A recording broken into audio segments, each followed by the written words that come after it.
I now give the floor to His Excellency Alan Peter Cayetano, Secretary for Foreign Affairs of the Philippines.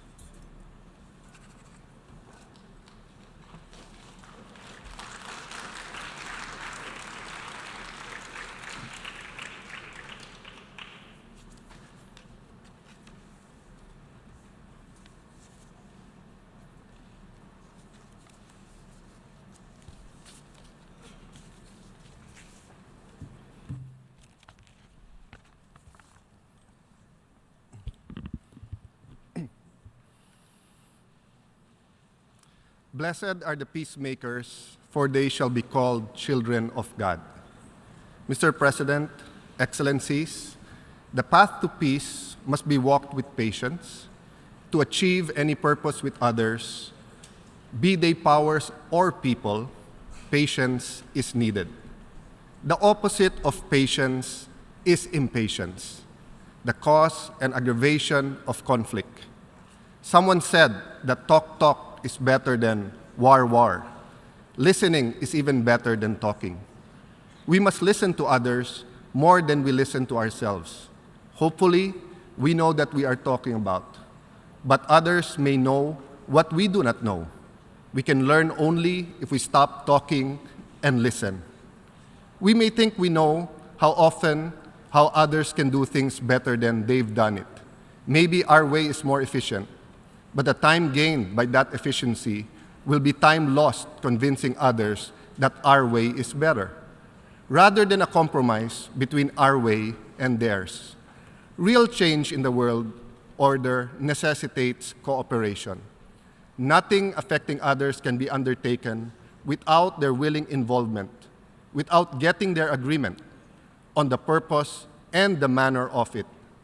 Achieving a shared purpose beyond any single one's ability requires the ability to cooperate or cooperation.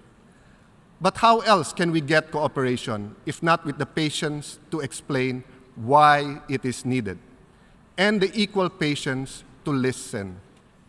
This is why we have the United Nations, the largest cooperative endeavor in human history.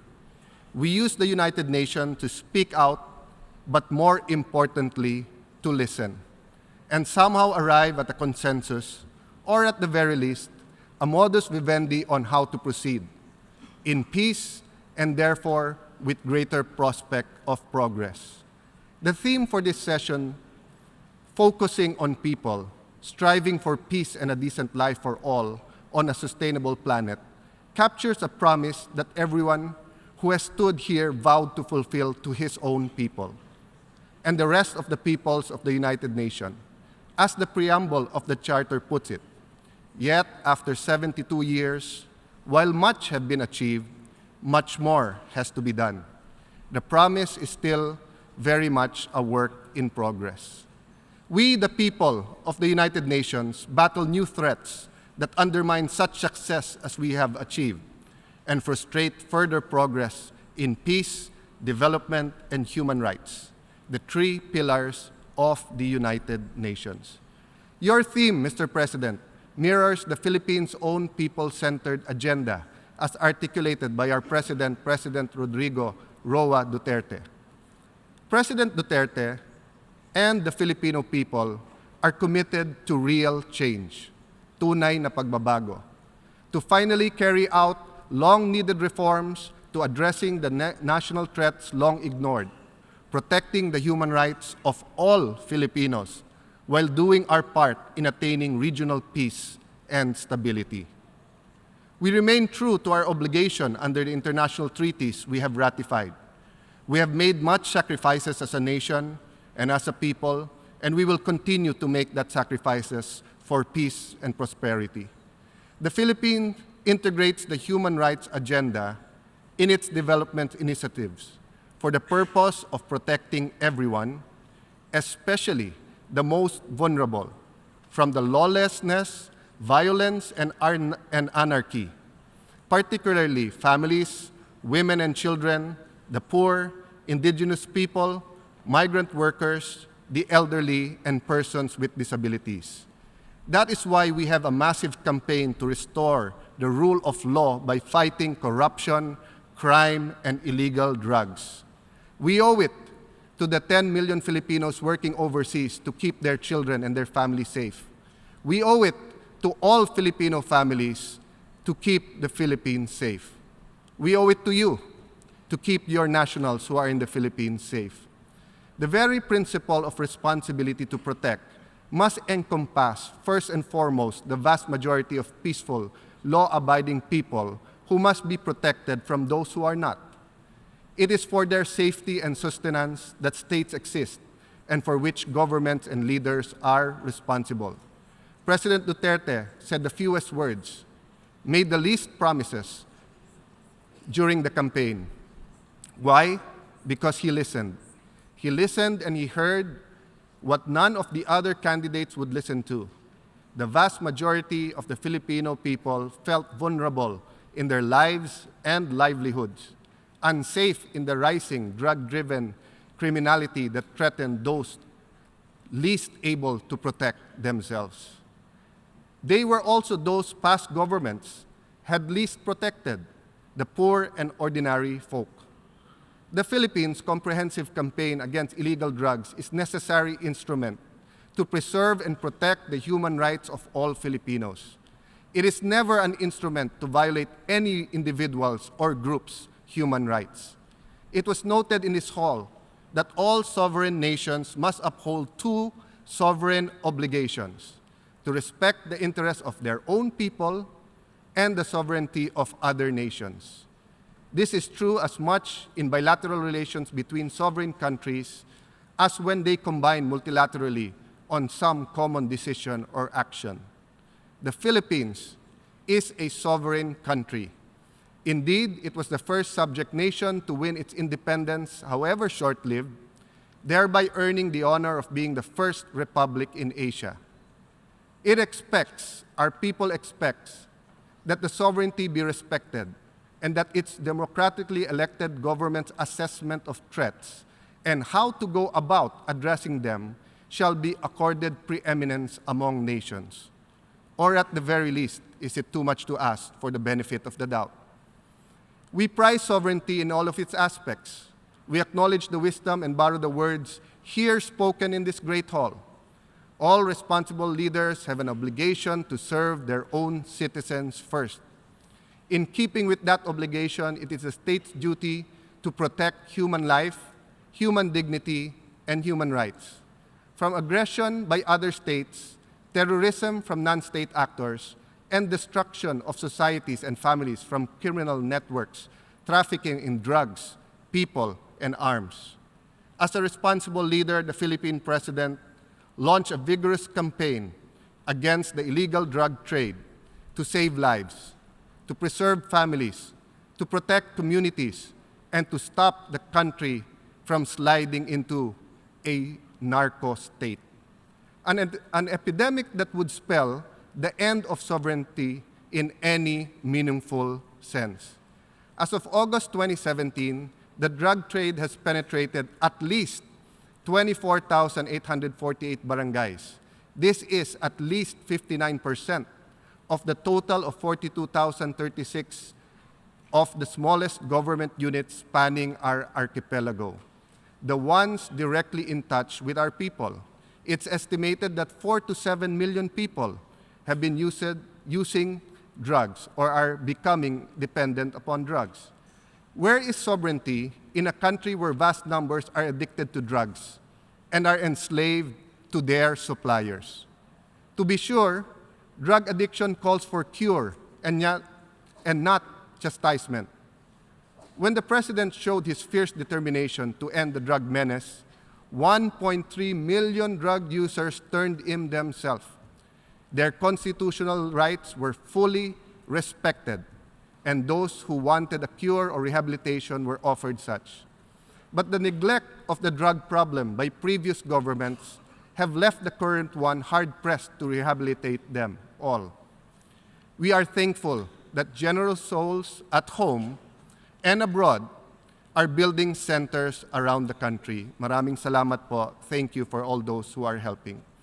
While drug addiction calls for rehabilitation, drug trafficking surely calls for stern measures, though always consistent with the rule of law. The President has and will always have zero tolerance for abusive cops. Time will show this, and may I repeat, our President has a zero tolerance for any kind of abuse. Drug abuse, abuse of human rights, abuse of our laws, or abuse by state actors or abuse by our policemen. But accusations before investigation is not proof, nor is it fair. Abuses have occurred and mistakes have been made, tragic ones for sure. While one abuse is one too many, still the abuses are far less than the imaginary numbers of partisan accusers and publicity seekers. The drug trade has penetrated even law enforcement and even our courts. And yet, we are getting a message that the best way to stop abuse in the anti-drug campaign is to stop the campaign and live with drugs instead. But we cannot live with drugs because drugs will not let us live. Headlines today about human rights abuses. But what about the headlines yesterday, the other day, last week, wherein 2-year-old, 4-year-old, 6-year-olds were being raped, wherein mothers were selling their children to feed their drug addiction, wherein children were shooting their parents because they thought they were the devil. The problem is, the West sometimes thinks that the kind of drugs that are present in their society, heroin, cocaine, and marijuana, are the same drugs that we are talking about. We are talking about methamphetamine hydrochloride, or shabu, which the UN itself and the WHO has said is associated with violence and paranoia. With cocaine, heroin, and marijuana, the drug war is between the suppliers. But with methamphetamines, the war is within the family. And every family affected by these drugs is a family that is a victim. We can no more live with drugs than with terrorism, which the United Nations admits, and as we have discovered, is funded by the drug trade. This has created the new phenomenon of criminal insurgency. In the century before last, a huge and well-populated Asian country was enslaved by a maritime power which flooded it with drugs.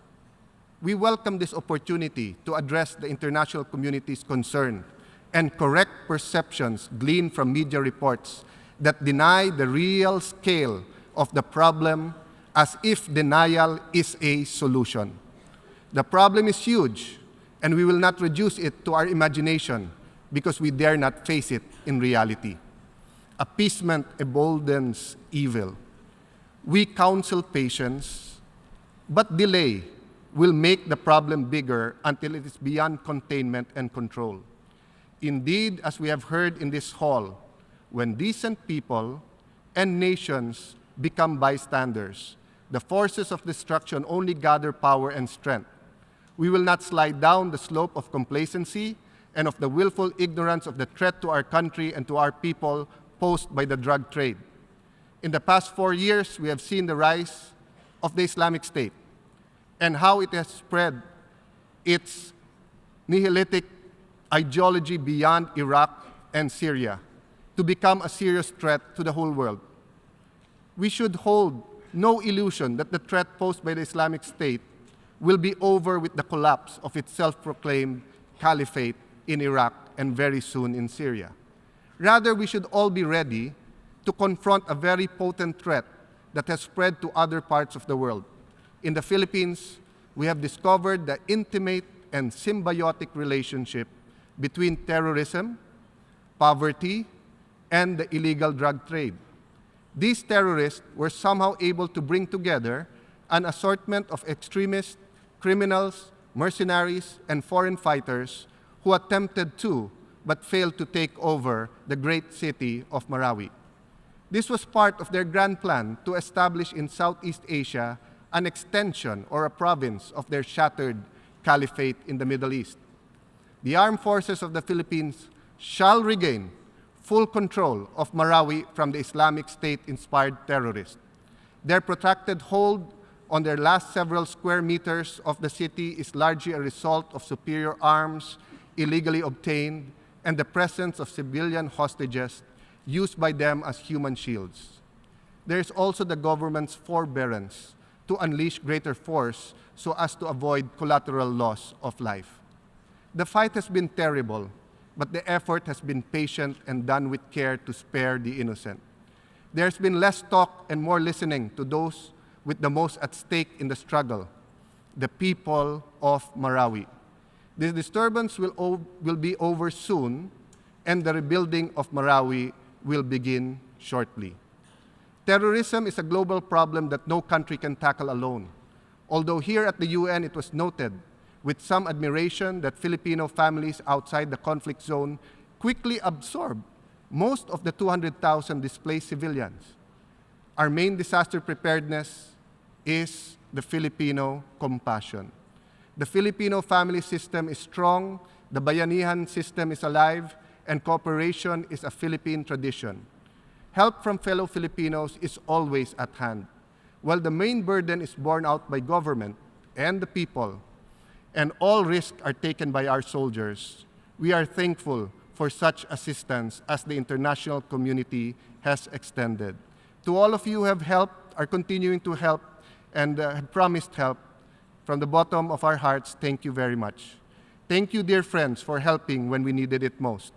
The Philippines welcomes the creation of the United Nations Counterterrorism Office to bring into a cohesive whole the work on counterterrorism by member states and the United Nations. It will be a sharing of experience and sober reflection rather than of blind anxieties. That way lies real results. As a founding member of the United Nations, the Philippines have been a strong advocate of the rule of law. We uphold the core of the UN mission to draw upon the strength and sovereignty, equality of its members to achieve their common goals. Mr. President, centuries ago, the ambition for land to take invited long and terrible wars. The battle has shifted to the seas. Hence, the need to affirm our commitment to UNCLOS as the international law governing rights and responsibilities of states, parties in their use of the world's oceans. The issues are no doubt numerous, intertwined, and complex. Territorial claims, sovereignty rights, security, protection of marine life and resources, to name a few. Dialogue, building trust, and promoting cooperation to address these issues of concerns is the way forward in addressing maritime disputes. The Philippines, as chair of ASEAN this year, looks forward to the successful negotiations of the long overdue Code of Conduct in the West Philippine Sea, South China Sea. We thank fully our ASEAN neighbors, the ASEAN individual states, and China for their utmost cooperation in this endeavor. Again, in this work, patience, a lot of listening, and willingness to work with rather than against each other is essential. We live in a global community and we are citizens of the world. Today, our social contract is no longer confined to our nation state. In our region, we exert efforts to build bridges and not walls, to emphasize commonalities and not differences, to think that we are less Filipinos, Thais, Indonesian, Vietnamese, Japanese, Koreans, Chinese, and think more of ourselves as Asians. Beyond being Asians, we are global citizens, the people of the United Nations. Human rights and the dignity of every person is the main pillar of the United Nations. So it is for the Philippines. As a very spiritual people, we are united in believing that man and woman were created in God's image, that there can be no compromise on human rights of those who break the law, and surely too of those who are their victims. We also believe in accountability, not least in the practical conviction that as we sow, so shall we reap. We should never tolerate human rights abuses, but neither should we tolerate misinformation, fake news on, and politicization of human rights, for this undermines our collective efforts at the United Nations to uphold the universality of human rights and the dignity of life.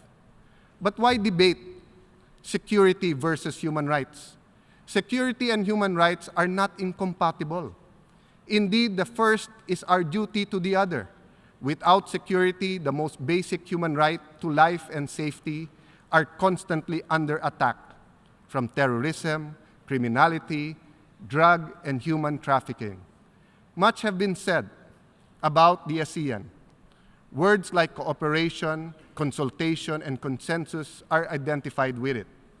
Critics have remarked on the slowness of ASEAN's way of proceeding. Yet, slow as ASEAN's progress has been, the progress has been solid, substantive, and irreversible, precisely because of the patience with which it was made, thereby providing the consensus-based organization that is working and working well. 5 decades ago, Southeast Asia was marred by conflict, and all previous attempts at Southeast Asian regionalism proved extremely difficult, if not impossible to some. Our different cultures, our differing ideologies, different political system only reinforce these pessimistic outlooks. 50 years hence, ASEAN miracle prevails with great political and economic prospects that have gripped the world or the global interest. ASEAN has overcome the divisions, the fears, the hostilities of the past. We have used regional cooperation to promote growth, development, integration, and the peaceful settlement of disputes. Today, the Philippines patiently builds stronger relations with the international community. Through the ASEAN and the great United Nations, we remain a friend to all, an enemy to none. We are here to bridge, to build a more peaceful, secure, and stable world. There's no development without peace, and no peace without development. This is what the 2030 Agenda for Sustainable Development provides. It serves as the template for the Philippine development plan called Ambition Natin 2040, or Our Ambition 2040. While the Philippines have experienced unprecedented economic growth, we are adopting measures to make growth more inclusive by massive poverty alleviation programs, creating more jobs, driving innovation, making quality education universally available, relevant education that imparts training and skill building to make people resilient in the changing markets, building a greater trust in government and hope for the result of raising tens of millions of Filipinos from poverty. There is a link between increasing poverty, corruption, and a deteriorating environment.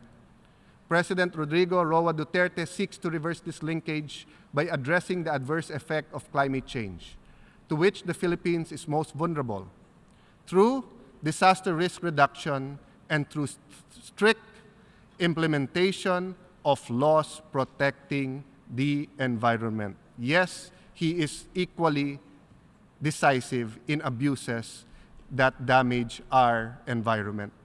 To honor the immense sacrifices of our 10 million Filipinos abroad and all other migrant workers of the world making huge sacrifices so that their families may have a better life, we press on with our advocacy of Global Compact on Migration.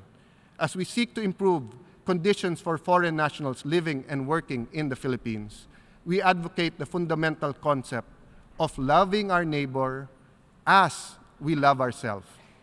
We call on the UN to elevate migration on its agenda. If we listen to each other, we will hear the same thing. We have no need for nuclear weapons. Again, we have no need for nuclear weapons. There is absolutely no benefit in another war, in another Cold War, neither in an arms race. We want nuclear weapons to be a thing of the past, and we do not want an arms race in any part of the world. On July 7, the Philippines joined 121 other member states in securing our world from weapons of mass destruction by adopting the Treaty on the Prohibition of Nuclear Weapons. 3 days ago, I had the privilege of signing for the Philippines the treaty. The Philippines calls on the member states with nuclear weapons to likewise sign on, to find a way to give the world security, but to give it without the threat of mass destruction. We can only have a safe world if we get rid of all nuclear and other weapons of mass destruction. By doing so, we save succeeding generations from the scourge of war, which twice in our lifetime has brought untold sorrow to mankind. To the Philippines, on its own and as the chair of this year's ASEAN, has expressed its grave concern over the growing tensions in the Korean Peninsula.